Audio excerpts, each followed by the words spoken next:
নমস্কার বন্ধুরা, কে আর creation YouTube চ্যানেলে আপনাদের সকলকে সুস্বাগতম। একটি নতুন নিয়োগের বিজ্ঞপ্তি প্রকাশ করেছে এসএসসি বা স্টাফ সিলেকশন কমিশন। তো বন্ধুরা, এখানে আপনাদের কোন পদে নিয়োগ করা হবে, শিক্ষাগত যোগ্যতা কী চাওয়া হয়েছে, ভ্যাকান্সি কত রয়েছে, বয়সসীমা কী, আবেদন করার শেষ তারিখ কবে, সিলেবাস কী রয়েছে, সমস্ত কিছু আপনাদের বলবো এই ভিডিওটির মাধ্যমে স্টেপ বাই স্টেপ। কাজে আপনারা স্কিপ না করে সম্পূর্ণ ভিডিওটি মনোযোগ সহকারে দেখবেন। যদি ভিডিও ইউজফুল মনে করেন তাহলে অবশ্যই লাইক করে দেবেন এবং আমার চ্যানেল নতুন হলে অবশ্যই চ্যানেলটি সাবস্ক্রাইব করে পাশে থাকা বেল আইকনটি প্রেস করে অল নোটিফিকেশন করে দেবেন। তাহলে আসুন বন্ধুরা, ভিডিওটি শুরু করা যাক। আপনারা অন স্ক্রিনে দেখছেন notice stenographer grade C and D examination 2020।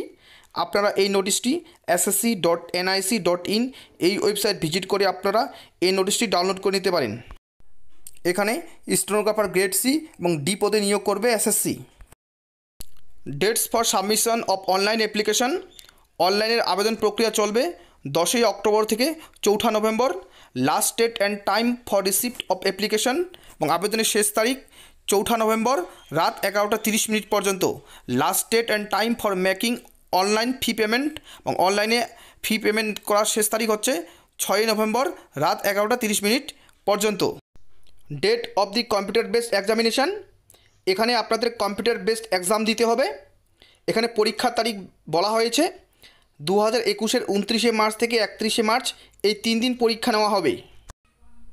Vacancies will be determined in due courses. Updated vacancy position will be uploaded the website of the commission from time to time. অর্থাৎ এখানে বলা হয়েছে এসএসসি প্রাথমিকভাবে vacancy জানায়নি, পরবর্তীকালে official ওয়েবসাইটে vacancy কত থাকবে তা আপডেট করা হবে। এজ লিমিট বা বয়সসীমা। Stenographer grade C 18 to 30 years as on 01/08/2020। অর্থাৎ স্টেনোগ্রাফার গ্রেড সি পদে আবেদনের জন্য আপনার বয়স থাকতে হবে 1/8/2020 হিসেব অনুযায়ী 18 থেকে 30 বছর। অর্থাৎ আপনার জন্মের তারিখ থাকতে হবে 2/8/1990 থেকে 1/8/2002 এর মধ্যে। Stenographer grade D 18 to 27 years as on 01/08/2020। Stenographer grade D পদে আবেদনের জন্য আপনার বয়স থাকতে হবে 1/8/2020 হিসেব অনুযায়ী 18 থেকে 27 বছর। অর্থাৎ আপনার জন্মের তারিখ থাকতে হবে 2/8/1993 থেকে 1/8/2002 এর মধ্যে।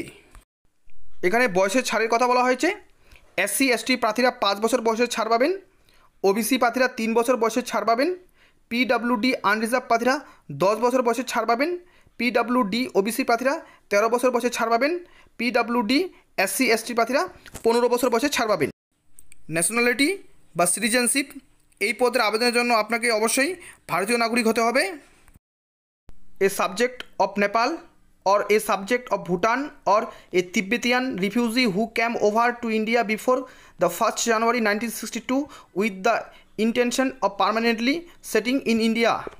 এখানে বলা হয়েছে নেপাল এবং ভুটান ও তিব্বতিয়ান প্রার্থীরা 1 জানুয়ারি 1962 সালের আগে আসলে এবং ভারতে স্থায়ীভাবে বসবাস করলে তবে এই পদের জন্য আবেদন করতে পারবেন। Application fee payable race 100। এই পদে আবেদনের জন্য আবেদন ফি রাখা হচ্ছে 100 টাকা।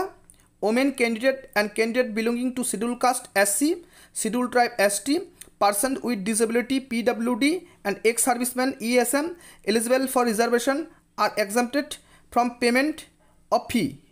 এখানে বলা হয়েছে যে মহিলা প্রার্থী এবং scheduled caste, scheduled tribe, PWD, ex service প্রার্থীদের কোনো আবেদন ফি দিতে হবে না।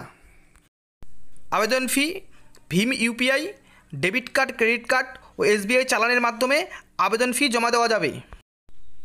Centre of examination. দেশের বিভিন্ন প্রান্তে এই পরীক্ষাটি নেওয়া হবে। সেন্ট্রাল রিজনের মধ্যে বিহার, উত্তরপ্রদেশ এই দুটি রাজ্য। এই দুটি রাজ্যের ভাগলপুর, মুজফ্ফরপুর, পাটনা, বেরেলি, গোরখপুর, ঝাঁসি, কানপুর, লখনৌ, মেরুট, প্রয়াগরাজ ও বারাণসী প্রভৃতি শহরে পরীক্ষা নেওয়া হবে। স্টান রিজনের মধ্যে আন্দামান নিকোবর দ্বীপপুঞ্জ, ঝাড়খণ্ড, উড়িষ্যা, সিকিম, ওয়েস্ট বেঙ্গল এই রাজ্যগুলির পোর্ট ব্লেয়ার, রাঁচি, ভুবনেশ্বর, কটক, সম্বলপুর, গ্যাংটক, কলকাতা ও শিলিগুড়ি এই কেন্দ্রগুলিতে পরীক্ষা নেওয়া হবে। মোট 200 নম্বরে পরীক্ষা নেওয়া হবে। Date of exam. এখানে পরীক্ষা তারিখ উল্লেখ করা হয়েছে 29/3/2021 থেকে 31/3/2021 মধ্যে এই পরীক্ষাটি নেওয়া হবে। 200 নম্বরে মোট 3টি পার্ট থাকবে। পার্ট 1-এ জেনারেল ইন্টেলিজেন্স অ্যান্ড রিজনিং। এই পার্টে মোট 50টি প্রশ্ন থাকবে। 50টি প্রশ্নের জন্য মোট নাম্বার ধার্য হয়েছে 50 নাম্বার। Part 2 general awareness. এই পার্টে মোট 50টি প্রশ্ন থাকবে। 50টি প্রশ্নের জন্য 50 নাম্বার। এবং part 3 English language and comprehension, এই পার্টে মোট 100টি প্রশ্ন থাকবে এবং 100টি প্রশ্নের মোট নাম্বার 100 ধার্য করা হয়েছে। Total duration 2 hours. Indicative syllabus for computer based mode examination, এখানে সিলেবাস উল্লেখ করা হয়েছে। জেনারেল ইন্টেলিজেন্সি অ্যান্ড রিজনিং এই পার্টে ভার্বাল এবং নন ভার্বাল উভয় পার্ট থেকে প্রশ্ন থাকবে, মোট 50টি। জেনারেল অ্যাওয়ারনেস এই পার্টে সাম্প্রতিক ঘটনাবলী, ভারত ও প্রতিবেশী দেশগুলির খেলাধুলা, ইতিহাস, সংস্কৃতি, ভূগোল, অর্থনীতি, রাজনীতি ও ভারতীয় সংবিধান সহ সাম্প্রতিককালে বৈজ্ঞানিক আবিষ্কার প্রভৃতি বিষয়ে প্রশ্ন থাকবে। ইংলিশ ল্যাঙ্গুয়েজ অ্যান্ড কম্প্রিহেনশন এই পার্টে ইংরাজি বিষয়ের ভোকাবুলারি, গ্রামার, বাক্যের গঠন, সমার্থক শব্দ, বিপরীত শব্দ, এছাড়া লেখার ক্ষমতা যাচাই করা হবে। Skill test in stenography, the candidate who are solicited in the computer based examination will be required to appear in the skill test for stenography। যেসব প্রার্থীরা কম্পিউটার বেসড এক্সাম বা সিবিটি পরীক্ষায় উত্তীর্ণ হবেন সেসব প্রার্থীদের স্টেনোগ্রাফি স্কিল টেস্টের জন্য ডাকা হবে। স্টেনোগ্রাফার গ্রেড ডি ইংরেজি বিষয়ে স্কিল টেস্টের জন্য মোট সময় ধার্য হয়েছে 50 minute. Stenographer grade D Hindi বিষয়ে স্কিল টেস্টের জন্য মোট সময় ধার্য হয়েছে 65 minute. Stenographer grade C English বিষয়ে স্কিল টেস্টের জন্য মোট সময় ধার্য হয়েছে 40 minute. Stenographer grade C Hindi বিষয়ে স্কিল টেস্টের জন্য মোট সময় ধার্য হয়েছে 50 মিনিট।